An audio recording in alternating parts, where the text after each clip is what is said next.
Sharifian family for opening your hearts and your home and your time and effort. This was not location number one.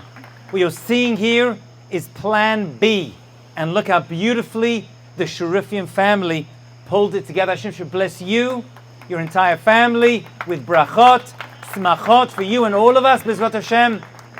This year, Bezrat Hashem, we'll all be celebrating together. Friends, I got back from Europe with a group that I led maybe a couple of months ago. While we were there, we went to a cemetery in Krakow, and we found the grave of someone called the Megillah Mukot, one of the great rabbis who lived in Krakow hundreds of years ago. Happens to be my wife's great-great-great-great-great-great-grandfather. I may have to add another great, take another way. But this is the family. Let me share with you an amazing story which means so much to me, and hopefully is going to bring us a lot of help during this time. Because we're going to spend a lot of time praying over the next days and weeks. A lot about Knesset, more than any other time in the entire year. The story is told about the Megillah Mukot, that he was approached by two men, a very, very rich man and a big Talmid Chacham, who got into a dispute. But listen to this dispute. The rich man was walking around town and he saw this poor Talmid Chacham selling bagels on the street. And he said, this is no way for a Talmid Chacham, a great Torah scholar, to live.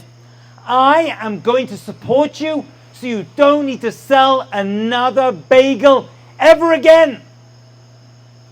And they signed a contract that this rich man was going to support this man and his entire family so he could sit and learn Torah day and night.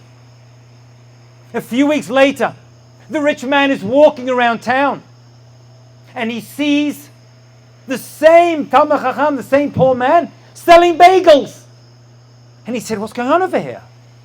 We made a deal. You signed a contract. And the man said, I don't want to be part of your deal anymore. I opt out. And he says, you can't opt out. I'm giving you money every single week. You've got to do it. We have a shtar. We have a contract. He said, no, I refuse to do it. I'm going to sell bagels.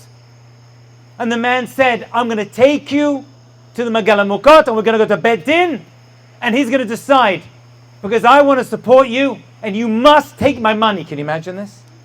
Can you imagine this? So they went to the rabbi of the town and he presented all the information and he showed them the shtar, the contract that the man has signed, that he was going to support this man for him to learn. And everything was right. Dates, names, everything. And he turned around to this poor man, this poor Talmid Chacham, and said, tell me, you have an amazing opportunity. This rich man is going to support you and your wife and your children so you can sit and learn Torah. And the man said, Rabbi, I can't do it. He said, why not? He said, let me tell you why I used to wake up at the crack of dawn and I would pray to Hashem that I could find wood for my stove to make the bagels. And then after I found out, I would pray that I would find good, fine flour that would make a beautiful bagel. And then I would pray to Hashem that my bagels would not burn in the oven. And then I would pray to Hashem that I have customers. And I would pray to Hashem that they would enjoy my bagels and come back to buy more bagels. I spent my entire day praying to Hashem for my parnassah. And now, nothing. I wake up, I wash my hands, I go pray, I go learn. That is not what I want. I want to be excused from this contract. And the Megillah Mukot was surrounded by people.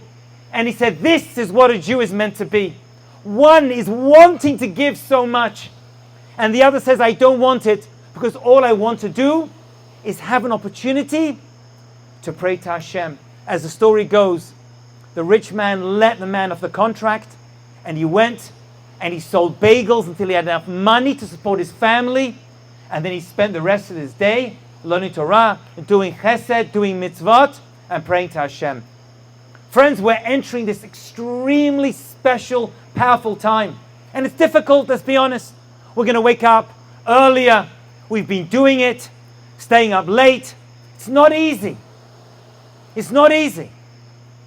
But who knows? Maybe just the effort, tefillah, prayer, is the only mitzvah that I know of, the only mitzvah where you are rewarded for walking towards it. You can make a sukkah, you can walk towards a sukkah, but if you don't sit in the sukkah, you don't get the mitzvah. You can walk to do chesed, you can try, but if you don't actually do a chesed, you don't get the mitzvah. Tefillah is something very unusual. In tefillah, for some reason, you get the mitzvah for walking or driving, if you go during the week, and the act of actually walking towards it is a mitzvah. So you guys came here this evening to pray to Hashem, and every step you took from your front door to this place was part of your tefillah. It's an incredible thing. Before you even opened your mouth, praying to Hashem, just being there, being present and active, gives you tremendous schar, gives you tremendous opportunity. On Friday night we sing a beautiful song, Lacha Dodi. Many different tunes to this song. Does anyone know how old Lacha Dodi is? That beautiful song we sing on Friday night in Bet Knesset. It was written by Rosh Shlomo Alkabetz, and he lived, like 400 years ago or something, in Tzfat. So he made this song. I have a question for you. I want to think about this. How did they makabel Shabbat before Lacha Dodi was sung? When they went out to be makabel Shabbat, how did Rashi, how did the Rambam, I know you like to think he was sitting in his Bet Knesset, Lecha Dodi. He never did that. That song didn't exist. It was authored a few hundred years ago. So what exactly were the Jewish people doing for that Moshe Rabbeinu did not sing Lacha Dodi? I know you like to think he did. He was out there with the Jewish people in the Midbar, singing songs, welcoming Shabbat, but he didn't. So what were they doing for all this time before Lacha Dodi and all the other songs that we sing before Rav Shlomo Alkabetz in Tzfat made this song? It's a great question. The answer is, they didn't. They welcome in Shabbat in a very different way. How? I'm not too sure. They went out to the fields, the Gemara says. They prayed to Hashem, and they went home. So what does that mean for us? And let me share something unbelievable. This is from the Maharal of Prague. The Maharal of Prague says, I was actually in his Bet Knesset a couple of months ago on that trip as well. He says the fact that some things did not exist in the past, but they do exist now, means that we need them and they didn't. Which means the people of the time of the Mishnah did not need the Gemara, but the people of the time of the Gemara needed the Mishnah and the Gemara. That means the people who lived before Yeshayahu Navi, Isaiah the prophet spoke, did not need him. But once he spoke, they needed him. That's the way it works. That means for the past 500 years, we need it. Now this is all part of Yeridot Hadorot. As the generations go on, my friends, and you realize this, you know this intuitively, things get smaller. We're not as great as our ancestors. The further you are away from Matan Torah, the less great we are. The analogy I like to use is like a photocopier. The first photocopy is amazing, clean and sharp. But when you take a copy from that copy, not as good. Third copy, little smudgy, little blurry. By the time we get to the 30th, 50th, and 60th, it's still there, but it's barely recognizable.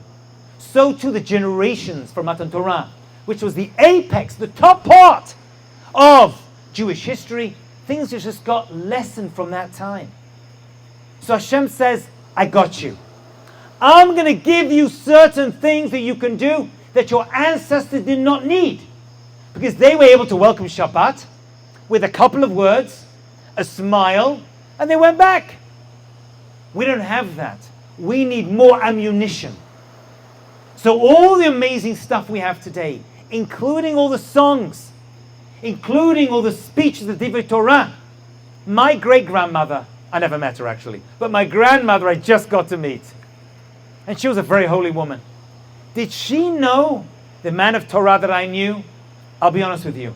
I went to yeshiva. She did not have this opportunity, escaping from Persia, making her way to Israel, making her way to London. She didn't have the opportunity to sit in seminary, to go to study in Israel for a year. She was just trying to survive and live. I guarantee to you, I know more Torah than she did. But I tell you something that she had. She had a much, much closer relationship to Hashem than all of us put together. That's just the way it was. Yuridot hadorot. We are getting smaller. So Hashem says, no problem. I'm going to give you great Jewish music. That's going to inspire you. So Madison Square, my daughter was there, I didn't go. Madison Square Garden is full of 20,000 people.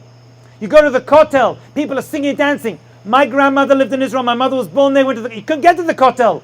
It was a life-threatening situation. But we get to go. So Hashem gives every generation exactly what they need. You've got to utilize the Torah that's available. There was no Torah anytime. There was no Y Torah, or wherever iTorah, wherever you get the Torah from. There was no Art Scroll, there was no Orot, there's no Koran. These things do not exist because we need them. Hashem gives you exactly what you need. And this isn't just for us as a people. You as an individual as well gets exactly what you need. You know, there's a Mishnah that talks about, and I've mentioned this before, excuse me if you've heard it, but it's so powerful. Around this time of year, I always talk about it. There's a Mishnah that talks about a mysterious sea creature called the Kelev Hayam. The Kelev Hayam, which translates into the dog of the sea. I don't know exactly what this creature is, if it's a seal or a walrus, a sea lion, I'm not sure. But the Mishnah wants to figure out if the Kelev Hayam is a sea creature or a land creature. And it needs to know this because of the laws of Tumah and Tara, purity and impurity. How do we treat this creature? If it lives in the land, it's got one status, the skin of this creature. If it lives in the sea, it's got a different status. So the rabbis wanted to figure. Now, I always imagine the rabbis, going, investigating, checking every animal. Maybe they did that. But I'll tell you how they decided on the Kelev Hayam. They frightened it. They scared it. And they said, where does this Kelev Hayam go when it's scared? Because wherever it goes when it's scared is its habitat. And they were with this creature. I guess maybe some rabbi did it, or they heard about it from fishermen. And they saw when they scared it, it jumped onto the land. Said the rabbis, the Kelev Hayam may live in the water a lot of the time, but really it's a land animal. Because that's where it goes when it's scared. And the rabbis say we can learn something about ourselves as well. When we're scared, when we're panicking about something in our lives, whether it's a financial situation, a spiritual, a dating situation, where do you go? Do you go to the news? Do you go to people of ill repute who aren't there for your best interests? Because where you go where you're scared, that's who you are. That's who you are.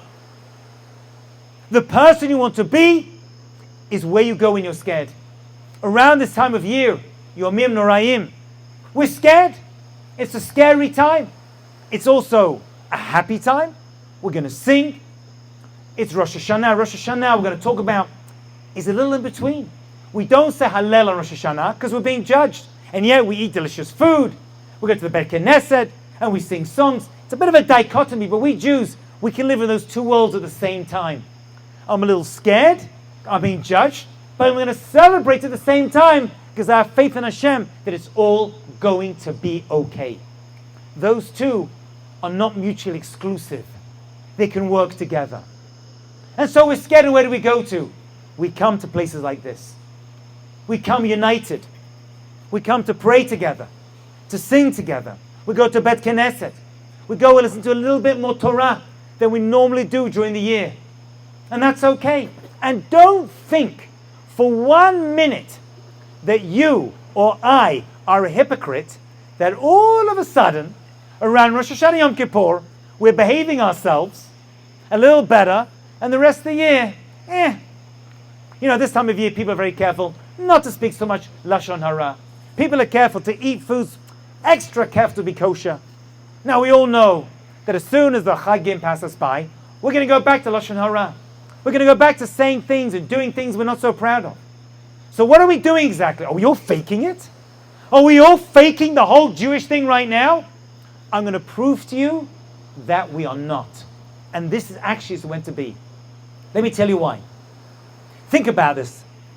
Rosh Hashanah comes 10 days before Yom Kippur.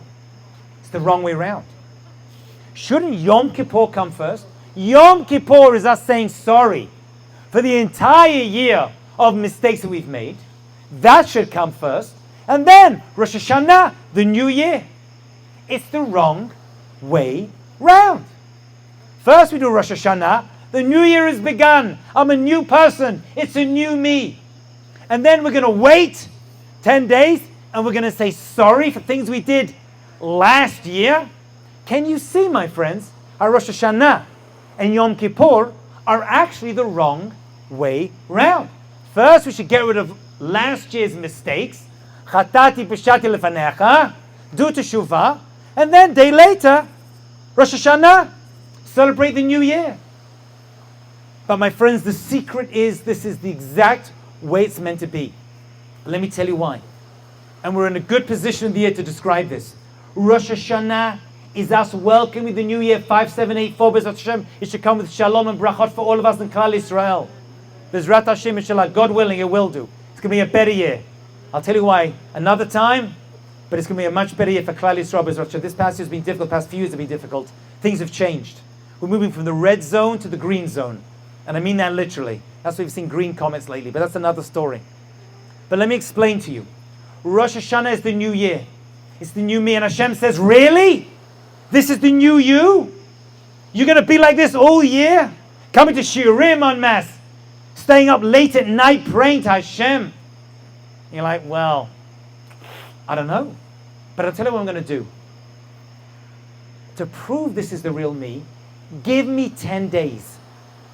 Give me 10 days to show that this is really me.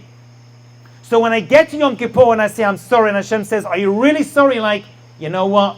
At least I've got 10 good days, including 2 days of Rosh Hashanah. That's 8, and 1 day Yom Kippur, so that ends up being 7 in between. So it's okay.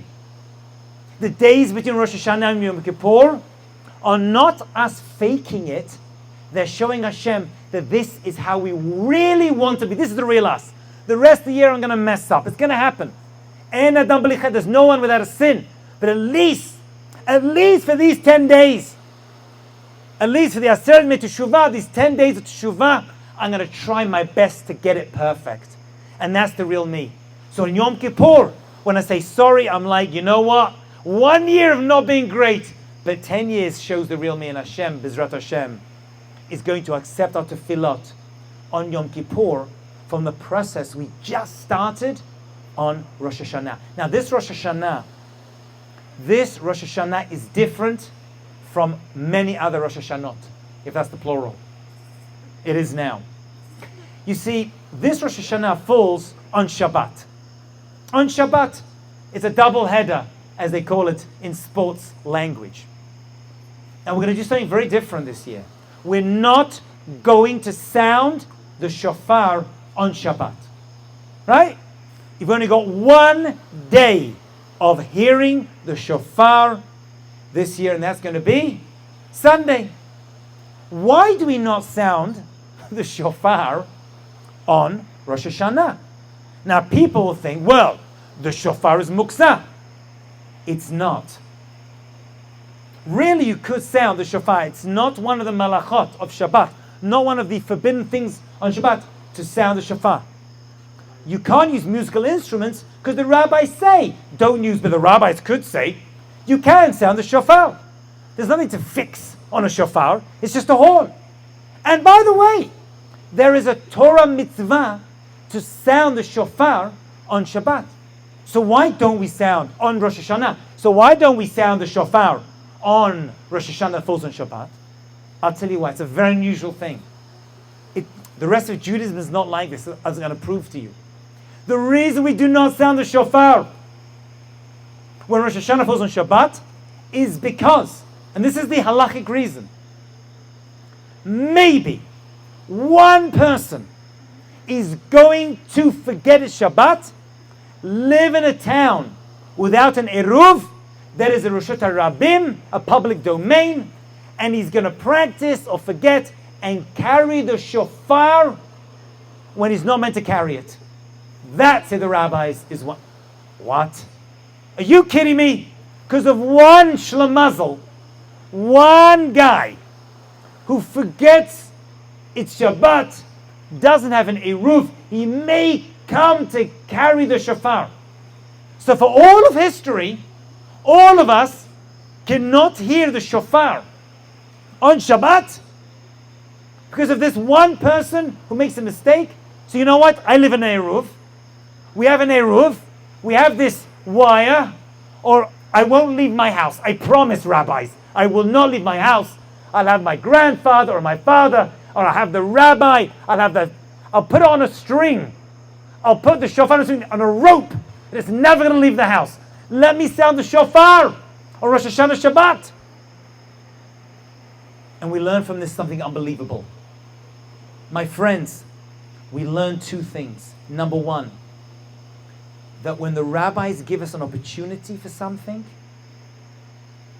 they're telling us that even the possibility of breaking Shabbat, as a safek, as a possibility, better stay away from that and push away a Torah mitzvah.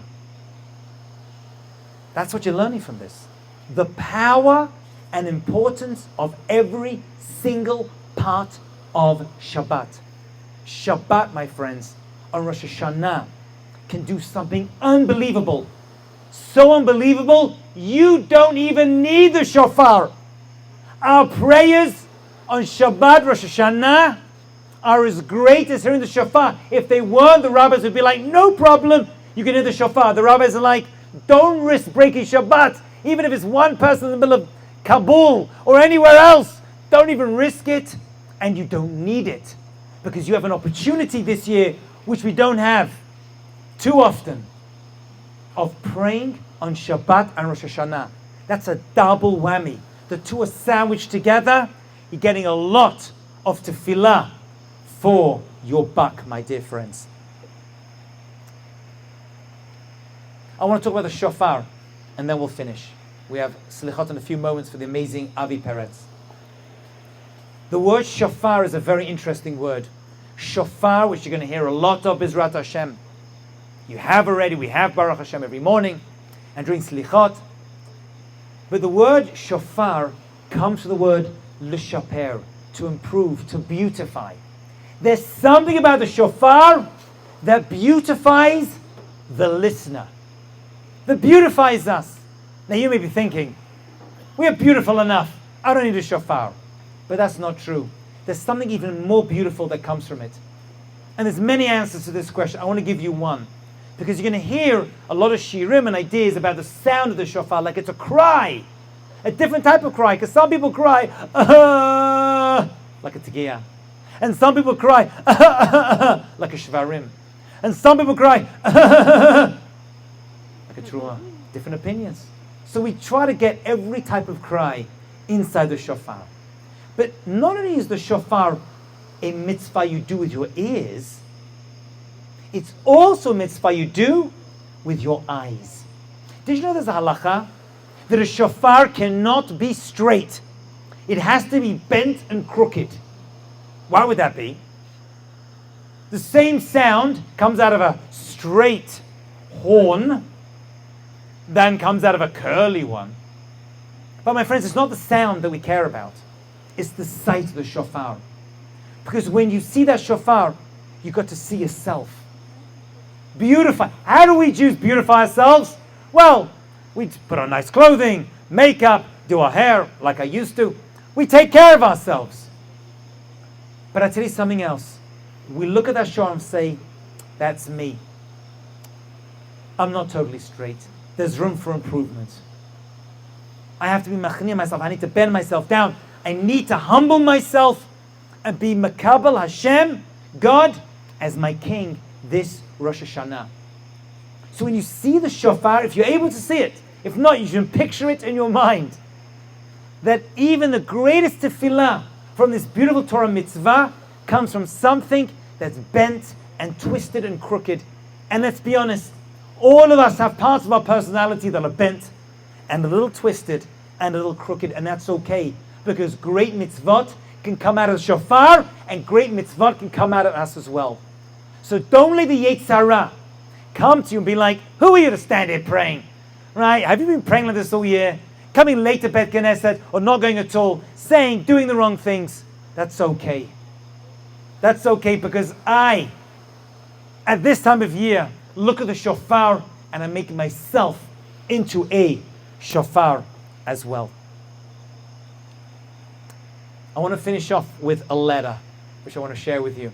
Not a written letter, a letter from the Hebrew alphabet. We're going to say the Yud Gimel Midot a lot, the 13 attributes of Hashem. Hashem, Kal, El Rachum, V'Chanun, Erech Apayim, Rav Chesed, V'Emet, Nos Chesed, Alavim, Naseh Avon, Feshev V'Nakeh. These 13 attributes of God are amazing attributes that were told to us by Moshe Rabbeinu and the other prophets. Micah tells us too. There's a book called the Tomer Devorah. And he says, you're not just meant to say these attributes of Hashem, that Hashem loves us and is patient and is full of mercy and wants to forgive us and doesn't punish us too quickly and all the other things that these words mean. We are meant to actually be like that, because we are made b'Tselem Elokim in the image of God. When you hear those attributes, you're meant to be like, oh, Hashem's like that? I should be like that as well. I want to be like God. That he says, and he actually goes through these 13 attributes and he shows how you can be like that. And then he gives a beautiful example. He says, Hashem used the letter to create Olam Hazeh and the letter to create Olam Haba. The letter he used to create Olam Hazeh is the letter Hey, Behibaram. And the letter he used to create Olam Haba is Yud. Like the Yud is the only letter that floats in the air. It doesn't touch the line or pass through it. That's Olam Haba. It's up there, out of reach right now. But Olam Hazeh is the Hey. And he says, when you live in this world, we all live inside the letter Hey. But what happens is this. The bottom of the Hey is open. And if you want to leave Hashem's world and make mistakes, no problem. The door is open. You're free to fall out. And we all do that. We all make mistakes and fall out of Hashem's amazing grace and rachamim, mercy. And that should be the end of it. But he says, you know what? I need you to get back inside the Hay, but you can't get out the same way you got in, because the forces that cause us to make mistakes are still there. And therefore you can't make your way back inside the same way. If you understand what I'm saying, you understand what I'm saying. Certain people, places and things dropped you out, and those things are still there, so you're going to have to take a different route to get back in. And that's why he says there is a little door that is open at the top of the letter Hey, right? It's there, at the top. And he says you're going to go around the side, you're going to act strategic teshuvah, and enter. And where you're going to end up? Higher than you were when you left. Because Hashem loves you after teshuvah more than he does before. That's the principle, my friends. And actually there's a crown, one of the letters in the Torah with a crown on top is the letter Hey. He says that's the crown of the Baal Teshuvah. And actually the word Teshuvah doesn't make sense. It should be Teshuv. Why Teshuvah? Because you're Teshuv into the Hey. There's a Hey at the end of Teshuvah, right? You're actually returning into the Hey, he says. You're going to get better than you were before. Hashem likes you. Friends aren't always like that. You insult a friend, you mean to someone, you make up, but you always remember what they did to you. Hashem's not like that. Hashem prefers you after teshuvah than he did before, which is counterintuitive, makes no sense. Someone who's good his entire life, Hashem loves them. But me, who went away and did stupid and said stupid things, and I come back, Hashem's like, you got me. That's where we are. One last idea.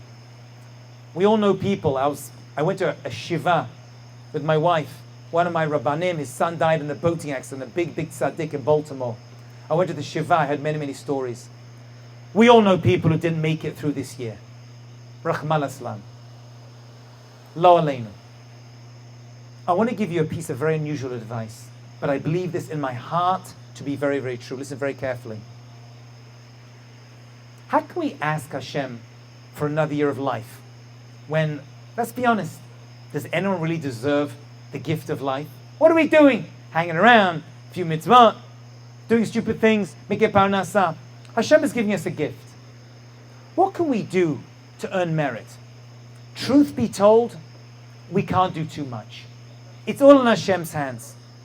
But there is one thing that may help us. Listen very carefully. It's going to blow your mind, but it's true. I really believe this to be true. You know, when something bad happens to a good person you love, you feel bad for them, right? Nachon? If something bad happens to a good person that you love, you feel bad for them. You get upset. Let's say this person has 5 people who love them. 5 people get upset. How about 100 people? 100 people get upset. You know what you can do to up your chances of success this year? Of good things happening to you? Be as good to as many people as possible. So that if chas v'shalom, listen very carefully, during the year you run out of merit, heaven forbid, and Hashem wants to do something bad to you in order to get you back up. If you have a lot of people who are going to be very upset, Hashem may turn and be like, you know what? You deserve this bad thing, but since that's going to upset all the people around you, among them are great people, I'm going to let you get away with it. Because not because of you may not deserve it. But the people you're close to who love you are going to be upset, they don't. Which means that you can accrue merit to yourself by being good to as many people as possible. Isn't that amazing? You may not have the merit for a good year. A person, chas v'chalila lo aleinu, may not have merit to live out the year, but Hashem may turn around and be like, I don't want to get rid of this person because it'll upset too many people, and I don't want them upset because they don't deserve it, and therefore I'm going to let you live and have a good year. Wow.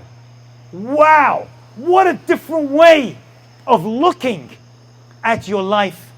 It's not about me, it's about what I can do for other people, and that's going to boomerang back onto me and give me tremendous zchut. I have much more to tell you, but it's time for selichot. Friends, thank you for being part of this wonderful, beautiful evening. Hashem, God should accept Ora Tefillot with simcha. It should be a year of bracha. It's going to be a really good year, my friends. Mark my words, we're going to be here. We'll be with Mashiach and Eretz Yisrael next year, B'ezrat Hashem. But if we're not, we're going to be back here by the Sharifians if we can persuade them to and you're going to see, God willing, we're going to have smachot. We're going to have many, many good times together. God willing, Hashem should grant us all with great blessings. Thank the Mukhtar family. We'd like to thank the Mukhtar family and Refuah Shlema for Moshe ben Nosrat and Lulu Nishmat Mordechai ben Yeshua and Emunah Rivka bat Binyamin. Also special mazel tov again too. And a special mazel tov to our Chatan and to our Kala, Avi and Daniela. Yashar. Devorah. Deborah. Sorry, that's you. Mazel tov. Okay. Where's your guy? Introduce yourself to your parents. I can't. Yeah. Well, obviously there's no way I'm staying up for this. Okay. It sounds really cool.